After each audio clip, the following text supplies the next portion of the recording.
इमानदार, मेहनती र देशभक्तहरूलाई सम्मान गर्दै व्यतिथि, भ्रष्टाचार अनि अन्याय विरुद्ध हाम्रो निगरानी। यो हो टेलिभिजनको समय चक्रमा यहाँलाई हार्दिक स्वागत छ दर्शकवृन्द। म विक्रम श्रेष्ठ। प्रतिस्पर्धा त जनतालाई सुविधा दिनेमा होस् न, राज्यका केही पक्षहरू हेर्दा यस्तो लाग्छ मानौ यो देशका प्रत्येक सरकारहरू कसरी जनतालाई शास्ति दिन सकिन्छ भनेर पूर्व योजना बनाएरै काम गरिरहेका हुन्छन्। सरकारले जनताको सेवा गर्न सकेन, सुविधा दिन सकेन, आपतपर्दा सहयोग बन्न सकेन र गर्न सकेन भने त्यो सरकारको के काम? यहाँसम्म त भोगेको कुरा हो, जनताले तिरेको करबाट मस्ती गर्ने वर्ग पनि यही देशमा छ। कम्तीमा त्यो वर्गले कर तिर्न त सजिलो बनाइदियोस्, त्यो पनि छैन। कमाउन होइन दर्शकहरू, कर बुझाउन पनि जनता पिल्छिनु पर्ने अवस्था छ। ज्यानै लिन सक्ने कोरोना भाइरसलाई प्रवाह नगरी कर बुझाउन सङ्घर्ष गर्नुपर्ने परिस्थिति छ हाम्रो देशमा।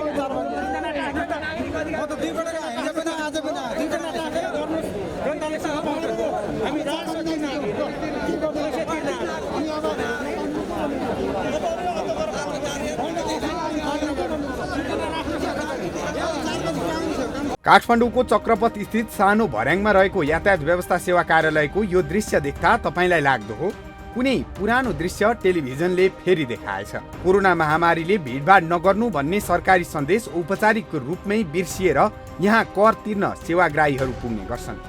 यो दृश्य सोमबारकै हो। यति धेरै मोटरसाइकल, यति धेरै सेवाग्राहीहरू मूलत यहाँ कर तिर्न आएका हुन्। करिब बिहान 10 बजे हामी त्यहाँ पुग्दा 2 कर्मचारीले कुपन बाँडिरहेका थिए। कुपन लिनका लागि सेवाग्राहीहरू तछाड मछाड गरिरहेका थिए। कोरोना महामारीका बीच जोखिम उठाएर मानिसहरू यहाँ पैसा कमाउन होइन, कर बुझाउन आएका हुन्। यो दृश्य देख्दा लाग्छ हाम्रो देशमा कमाउन होइन, राज्यलाई कर बुझाउन पनि उत्तिकै गाह्रो हुन्छ। कुपन लिनकै लागि यति धेरै मरिहत्ते गर्नुको कारण चाहिँ जरिमानाबाट जोगिन र सवारी साधन नवीकरण गर्न रहेछ। 3-4 चोटि मैले ढाइसकेँ। अस्ति बिजोड नम्बर छ होइन, मैले त्यो पाइनँ। अस्तिको दिन आएँ, भ्याइनँ, अब फर्केँ।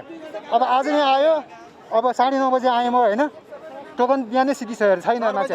अब यहाँ यत्रो पशुपतिको के अरे मेला लाग्छ छ भनेपछि अब सरकारले यो सुरक्षा भनेर चाहिँ अब यो मापदण्ड अनुसार उसले गर्यो। यो सुरक्षा के हो अब हेर्नु, अब तपाईँहरूले देख्नु भएको छ होइन, सबैले थाहा छ यो कुरा। अब हामीले कति दिन आउने? अब यो कार्तिक महिनासम्म चाहिँ यो फाइन लाग्दैन भन्ने छ होइन। अब हामी के गर्ने? अब तिहार लाग्नु लागिसक्यो, अब बिदा हुन्छ होइन। अब हामीले के गर्ने? अब यो हिजो पनि आएँ म, हिजो चाहिँ 10 बजे आएँ, 10 बजे सकिसक्यो, कुपन भनिसक्यो। अनि आज फेरि चाहिँ आएको, आज चाहिँ फेरि बिहानै अर्को कुपन लिनुपर्छ भनेर भन्नुहुन्छ। अब यो के हो? यो सरकारी संयन्त्र के हो? अब कुन तरिका हो, कसरी चाहिँ हामीले गर्ने? अब कि यहाँबाट चाहिँ एउटा चाहिँ यस्तो छ मापदण्ड, यस्तो छ भनेर एउटा चाहिँ सूचना राखिदिनु पर्यो। हामी त के भन्दाखेरि बच्चा खेलाएको जस्तो यो चाहिँ आज आऊ भोलि आऊ, अनि कुनै यहाँ कुनै नियमै छैन, कानुनै छैन, जे गर्दा पनि भइरहेको छ। कर्मचारी तन्त्र यही हो। कार्यालयले दैनिक 300 व्यक्तिलाई कुपन वितरण गर्ने र सोही आधारमा ब्लुबुक नवीकरण गर्दै आएको रहेछ। एउटा कुपनबाट 3 वटासम्म ब्लुबुक नवीकरण गर्न मिल्ने यातायात कार्यालयले व्यवस्था मिलाएको छ। एकै पटक यति धेरै मान्छेहरूका लागि 300 वटा कुपन वितरण गर्दा कसरी व्यवस्थापन गर्न सकिन्थ्यो र? त्यसैले यहाँ यस्तो भिड लागेको हो। ब्लुबुक नवीकरण गर्नु भनेको राज्यलाई कर तिर्नु हो। विडम्बना, राज्यलाई कर तिर्छु भन्दा पनि नागरिकले शास्ति पाउनु पर्ने अवस्था यो कार्यालयमा देखियो। राज्यलाई कर बुझाउन पनि शास्ति खेप्नु परेपछि सेवाग्राहीहरू आक्रोशित थिए। हामी त आफ्नो सरकारको लागि, राज्यको लागि कर तिर्न पो आइरहेका छौँ। हामी यहाँ कामै नपाएर दैनिक आउने त होइन। बागमती प्रदेश सरकारले कार्तिक मसान्तसम्म सवारी साधनको ब्लुबुक नवीकरण नगरे जरिवाना लाग्ने निर्णय गरेको छ। चर्को जरिवानाबाट जोगिन सेवाग्राहीहरू कोरोनालाई व्यवस्था गर्दै कार्यालयमा भिडभाड गर्न बाध्य छन्। अनलाइन सिस्टम छ, अहिले आधुनिक प्रविधिहरू आए। अहिले मान्छेले दुःख दिने अहिले बिमारीको बेलामा यस्तो के हो? यस्तो पनि कन्ट्रोल गर्न नसक्ने हजुर अब यो फेरि म के नियम लगाएको हो, यो अब कर तिर्दा इन्सुरेन्स प्रत्येक वर्ष 2000 रुपियाँ तिर्न पर्ने, अब कर तिर्दै 4000 रुपियाँ खर्च हुने भयो यो प्रति वर्ष। राज्यलाई कर तिर्नकै लागि कतिपय व्यक्तिहरू 4-5 पटक पनि आएका रहेछन्, तर 5 पटकमा पनि कर चुक्ता गरी बिल बुक नवीकरण गर्न नपाउँदा सेवाग्राहीहरू थप आक्रोशित देखिए। कर उनीहरूलाई मैले सरकारलाई कर तिर्नलाई यस्तो तरिका हुन्छ सर, यो पनि तरिका हो मान्छेलाई। अहिले त जनता नबुझ्ने त कोही पनि छैन नि त, सबै बुझ्छ नि यो सिस्टम हो, यसरी गरिदिनुहोस्, यसरी आउनुहोस् भन्ने त आज नभएको मान्छेले भोलि आउँछ, भोलि पर्सि आउँछ नि। तर यो ठिक भएन क्या सर, हेर्नुहोस् त यत्रो जनतालाई यसरी के गरेको, यो कोरोनाको भनेको छ, महामारी भनेको छ, उनीहरू म काम गरिरहेको छु भनेको छ, जनतालाई यसरी घुमाइरहेको छ, यो पनि तरिका हुन्छ सर भन्नुहोस् त। बिहान अहिले भर्खर 10 बजे अब कर तिर्न आएको, अहिले अब यस्तो छ, यो 300 टोकन अरे 300 वितरण भइसक्यो। अब के गर्ने, यो खै सूचना पनि छैन, केही पनि छैन, केही पनि छैन। यसरी यो जनतालाई सबै यसरी दुःख दिएर के गरेर हुन्छ यसरी भने क्या। कतिपय सेवाग्राहीहरू कुपन माग्दै कार्यालयका प्रमुखको कार्यकक्षमा समेत पुगे, तर कार्यालय प्रमुख आफै निरीह थिए, किनकि भएका कर्मचारीहरू सेवाग्राहीकै काममै व्यस्त थिए र अन्य विकल्प दिन सक्ने अवस्थामा उनी थिएनन्। एकदम सीमित कर्मचारी हुनुहुन्छ। हामीसँग 10 जना स्थायी कर्मचारीको दरबन्दी छ, केही कर्मचारी हामीले करारमा राखेका छौँ। ती कर्मचारीहरूले बिहान 10 बजेदेखि काम गर्दा यहाँले होल्ड रिपोर्टिङ गर्नु पनि देख्न सक्नुहुन्छ। उहाँलाई पिसाब फेर्न जाने फुर्सद पनि हुँदैन, खाजा खाने फुर्सद पनि हुँदैन। हामीले लन्च ब्रेक गरेकै छैनौँ। जुनसुकै सरकारी कार्यालयमा 2 बजेदेखि 3 बजेसम्म लन्च ब्रेक हुन्छ, तर यो कार्यालयमा लन्च ब्रेक पनि छैन। त्यो गरेसम्म कार्यालय अनवरत खटाउँदा हामीले लामो समय उहाँलाई गर्दाखेरि त कर्मचारीको आज गर्ला भोलि गर्न सक्ला, पर्सिबाट उसको क्षमतामा ह्रास आउँछ, बिरामी पर्ला, फेरि कार्यालय नै बन्द गर्नुपर्ने अवस्था होला। त्यस कारणले गर्दाखेरिमा हामीले सेवाग्राही धेरैभन्दा धेरै सेवाग्राहीलाई सेवा दिउँ भन्ने मनसाय हुँदै पनि त्यो गर्न सकेका छैनौँ। त्यसको लागि चाहिँ म सेवाग्राहीहरूसँग क्षमा प्रार्थी छु। ब्लू बुक नवीकरणका लागि बिहानै 4-5 बजेदेखि नै लाइनमा लाग्नुपर्ने बाध्यता रहेछ।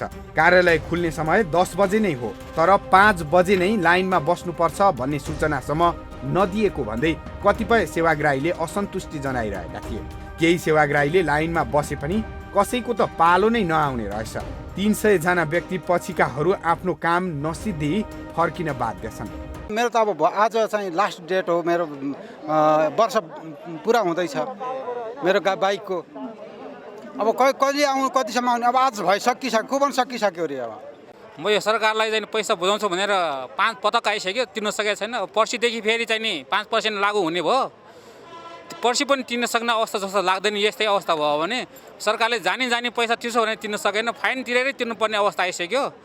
त्यही भएर अब देशलाई चाहिँ नि दोष त नदिउँ, यो सरकार हो। देश भने धेरै, हाम्रो देश धेरै, नेपाल हुने धेरै राम्रो देश हो।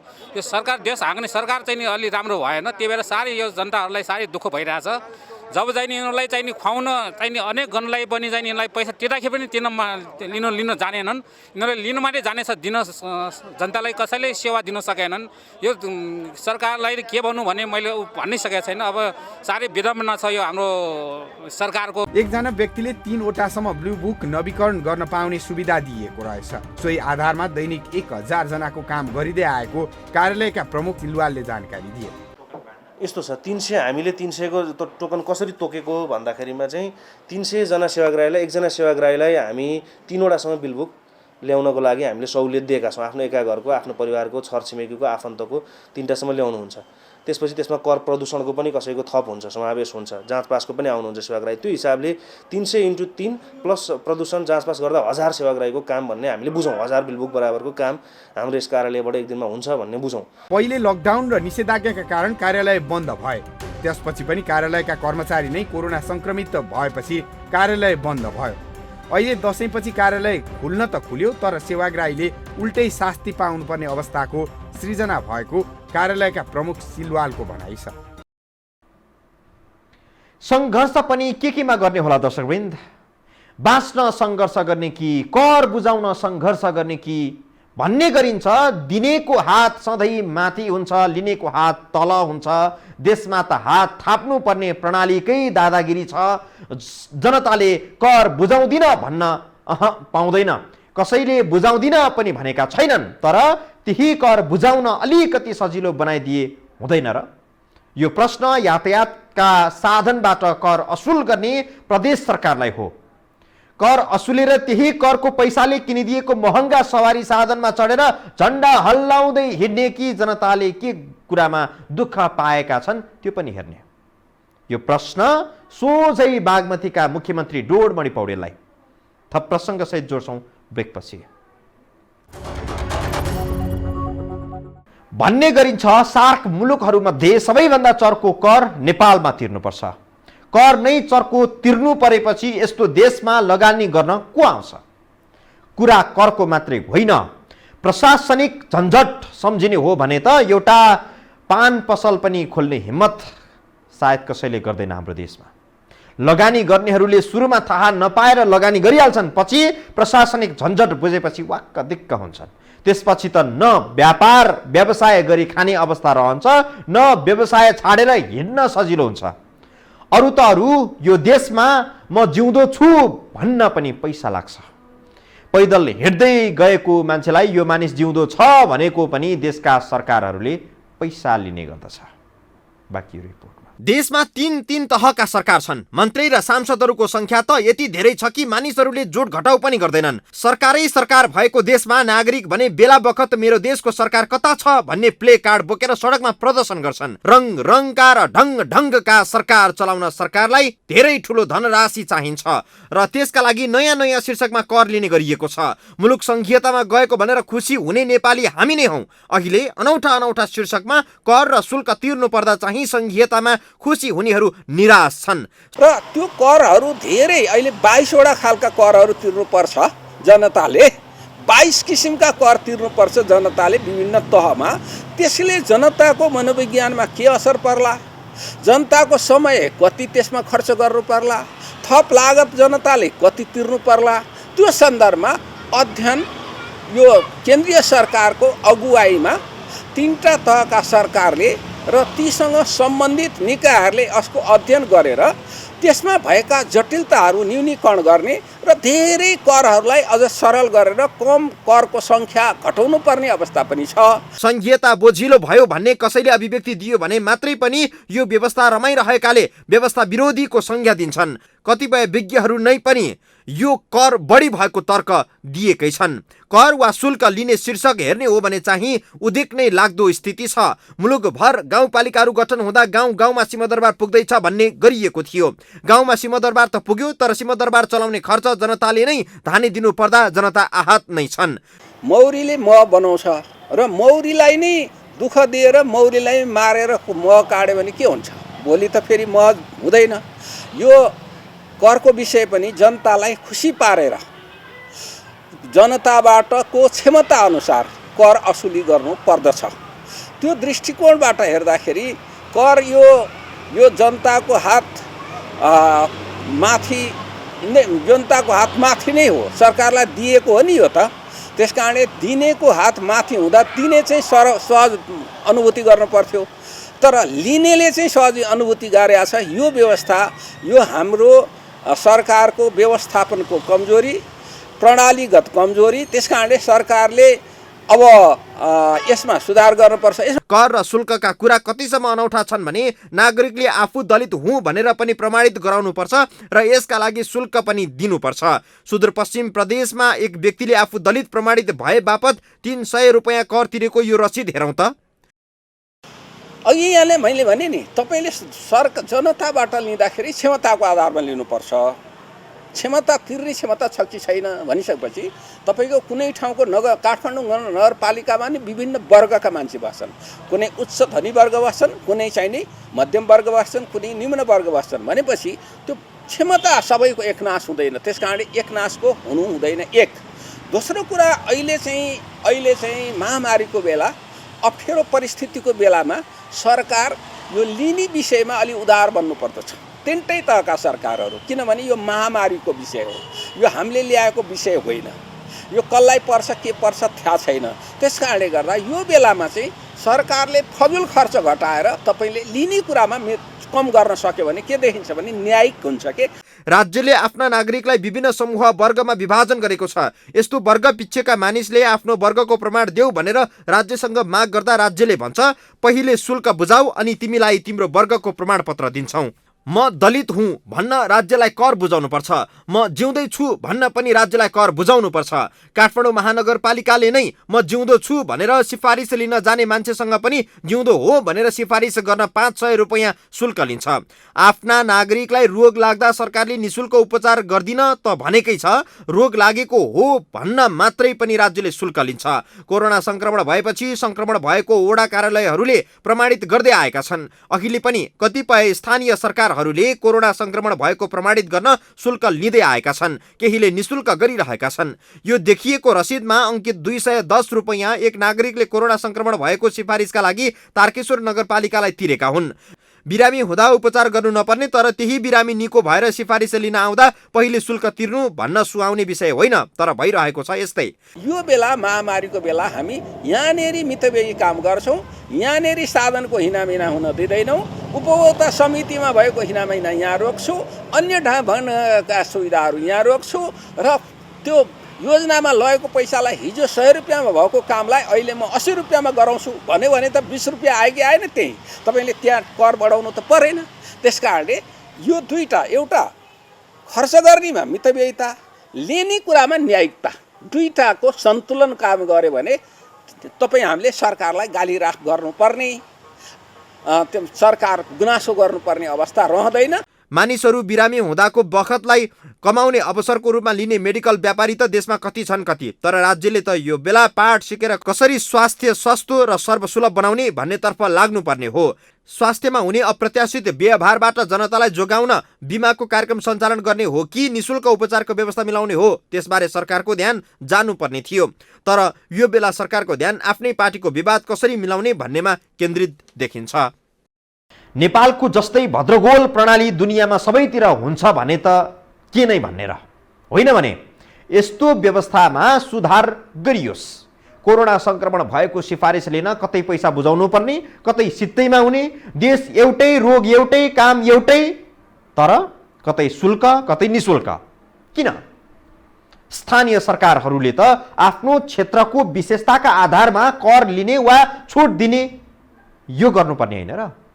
मरुभूमिमा बसेकासँग पनि पानी कर लिने, नदी किनारमा बसेकासँग पनि पानी कर लिने, यस्तो पनि होला र? आउँछौँ ब्रेकपछि।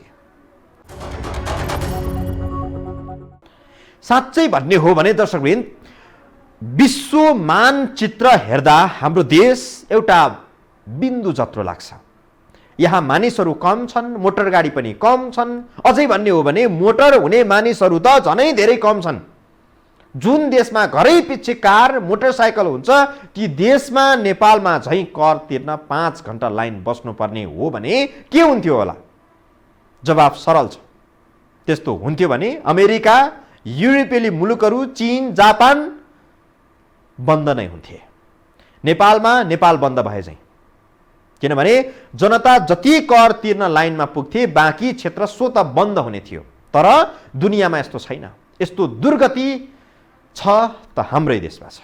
मानिसहरूको भिडभाडमा काम गर्ने कर्मचारीमा कोरोना संक्रमण भएका धेरै घटना छन्। कर्मचारीमा संक्रमण भएकै कारण काठमाडौँका कतिपय निजी बैंकका धेरै शाखा बन्द वा कम कर्मचारीबाट सञ्चालन भइरहेका छन्। कर्मचारी कम हुँदा वा थोरै शाखाहरूबाट सेवा दिनुपर्दा पनि काठमाडौँका बैंकहरूमा यातायात कार्यालयमा झैँ बिहान 5 बजेदेखि लाइन बस्नु पर्दैन। आखिर किन होला? वास्तवमा यो व्यवस्थापनको कारणले भएको हो। भिडलाई सही ढङ्गले व्यवस्थापन गरेर सेवा दिने हो भने यस्तो यातायात व्यवस्था सेवा कार्यालयको जस्तो दुर्भाग्य हुँदैन। विश्व दुनियाँ जहाँसुकै पुगोस्, हाम्रो संरचना, हाम्रो स्थान, कार्यशैली छाड्न तयार छैन। विश्वमा त तपाईँको उत्पादनका कुरादेखि लिएर तपाईँको सडक निर्माण गर्ने, भौतिक संरचना निर्माण गर्ने कुरामा त प्रविधिको प्रयोग भएर त्यसलाई सरल, सहज, प्रभावकारी, गुणस्तरीय बनाउन थालिसक्यो भने सरकारले बुझाउनु पर्ने कर, दस्तुर, शुल्क बुझाउने विषयमा त सहजै त्यसलाई सरलीकरण गर्न सकिन्छ, सजिलो बनाउन सकिन्छ। कुपन मात्रै पनि अनलाइनबाट जारी गर्ने थिति बसाल्ने हो भने पनि यति शास्ति जनताले खेप्नु पर्ने थिएन। त्यसै पनि प्रदेश सरकारको औचित्यमा प्रश्न उठिसकेको छ। त्यसमाथि यो यता न उताको अर्थात् बिचको प्रदेश सरकार कर असुल्ने अनुचित फरमान समेत जारी गर्छ, तर सुधारमा सिन्को भाग्दैन। अब यो बिचमा अब राज्य संयन्त्रलाई पनि दोष लगाउँदा राज्य संयन्त्र सबै यो कोभिड विरुद्ध एकत्रित हुनु परेको अवस्थामा सायद यस्ता साइडलाइनमा जुन पहिलेदेखि समस्या रहेका कुरातर्फ ध्यान दिन नसकिएको पो हो कि होइन, त्यो पनि छ। त्यस कारणले सेवाग्राहीको यसमा दोष छैन। अब कार्यालयले पनि अहिले तत्कालै रूपमा चाहिँ जुन जति आउनुभएको छ 500 हजारौँ सङ्ख्यामा सेवाग्राही आउनुहुन्छ, एकै दिन सेवा दिन सक्ने अवस्था पनि छैन। कार्यालयको कर्मचारीहरूको सङ्ख्या, कार्यालयको स्पेस, कार्यालयसँग रहेको स्पेस, कार्यालयले जुन सर्भर प्रयोग गर्छ त्यो सर्भरको क्षमता, ती सबै कुरा विचार गर्दाखेरिमा अहिले पनि त्यो अवस्था छैन। त्यस कारणले यसको मैले अघि पनि यहाँहरूलाई जाहेर गरेँ, यसको दीर्घकालीन सुधारको उपाय नै खोज्नुपर्छ। सुधार केही गर्नु नपर्ने, करदातालाई शास्ति दिइरहने तर मुख्यमन्त्री मन्त्रीहरू झण्डा हल्लाउँदै प्रदेशमा के नै गरिरहेका छौँ भने झैँ गरी हिँडिरहेका छन्। सङ्घीय सरकारको त के कुरा गर्ने, प्रदेश सरकारलाई पनि लज्जा भनिकन रत्तीभर देखिँदैन। कर बुझाउँछु भनेर आउनेलाई नै यो हदसम्मको शास्ति, त्यसमाथि कोरोनाको जोखिममा पनि पार्नु उचित होला त। र यो बेलामा चाहिँ सरकारले अझ के गर्नु पर्थ्यो भने यो नवीकरण गर्ने म्याद बढाइदिनु पर्थ्यो। किनभने अहिले कोभिडको या त अहिले मैले भने जस्तो तपाईँको विद्युतीय माध्यम अन्य ढङ्गले सरलीकृत गरिदिनु पर्थ्यो। मान्छेको भौतिक त्यहाँ उपस्थिति नहुँदाखेरि पनि काम हुने खालका चाहिँ प्रणालीको विकास गरिदिनु पर्थ्यो। अथवा जनशक्ति थप दिएर मान्छेले 2-4 जनाले 2 जनाको लाइनमा बसेर सजिलै चाहिँ नि दूरी कायम गरेर गर्न सक्ने गरिदिनु पर्थ्यो। र त्यसो होइन भनेदेखि त्यो चाहिँ नि म्याद थप दिएर चाहिँ नि निश्चित समयसम्म यो 3 महिना 6 महिना त्यो व्यवस्थापन गर्दा कति समय लाग्छ भनेर त्यो गरिदिएको भए सहज हुन्थ्यो। देशमा काम गर्छु भन्नेले रोजगारी पाउँदैनन्, पढ्छु भन्नेले पढ्न पाउँदैनन्, बिरामी हुँदा उपचार नपाएर त कति मरे कति मर्दैछन् हिसाब नै छैन। भोकालाई भात खुवाउन पनि दिइन्न, भोकालाई त न राज्यले नै खुवाउँछ। यतिसम्म त दुखी नेपालीले भोगेकै थिए, तर राज्यलाई कर तिर्छु भन्दा पनि यो हदको शास्ति चाहिँ आखिर किन त? भिडभाड बिना नै सजिलो गरी कर तिर्न मिल्ने प्रणाली संसारमा कतै विकास नै नभएको हो र? वास्तवमा यस्तो केही होइन। हत्या हिंसाको बाटोबाट सरकार सञ्चालन गर्ने तहमा पुगेका नेता सगरमाथाको उचाइ घोकेर जागिर खाने ब्युरोक्रेसी बीचको तालमेल हुँदा सृजनात्मक मृत भएको अवस्थामा यो सबै भइरहेको हो कि? स्थानीय सरकारहरूले जनताका व्यक्तिगत घटना दर्तादेखि विकासका काममा समेत होस्टेमा हैसे गर्नुपर्छ। सङ्घीय सरकारलाई देश चलाउनेदेखि अन्तर्राष्ट्रिय सम्बन्ध, विदेश नीति, आर्थिक नीति जस्ता विषयमा काम गर्नुपर्छ। तर बिचको प्रदेश सरकारले यस्ता काम गर्नु नपरेपछि सुधार, विकास र सुशासनमा जोड दिए हुने हो। तर प्रदेश सरकारहरू त सबैभन्दा बढी निकममा साबित हुँदै गएका छन्। निर्वाचन भएर प्रादेशिक सांसद गठन भएको यतिका समय हुँदा पनि केही प्रदेशले अहिलेसम्म आफ्नो नाम नै राख्न सकेका छैनन्। यो समस्या कोरोना झैँ महामारी बनेर एक्कासी आएको होइन, भूकम्प वा बाढी पहिरो झैँ अचानक आएको पनि होइन। यो समस्या त सरकारले सुधार नगर्दा सिर्जना भएको हो। विद्याकी देवी सरस्वतीले सरकारमा बस्नेहरूमा अलिकति भए पनि सृजनात्मक बनाइदिउन्, भरिदिउन्। आजलाई समयचक्र यति नै। समयचक्रका साथै यस टेलिभिजनका सम्पूर्ण समाचार बुलेटिन कार्यक्रम यो हो टेलिभिजन.com, यो हो खबर.com, युट्युब र फेसबुकमा पनि पढ्न र हेर्न सक्नुहुनेछ। मोबाइलमा यो हो टिभी एप डाउनलोड गरी हामीलाई प्रत्यक्ष हेर्न सक्नुहुनेछ। बिदा दिनुहोस्, नमस्कार।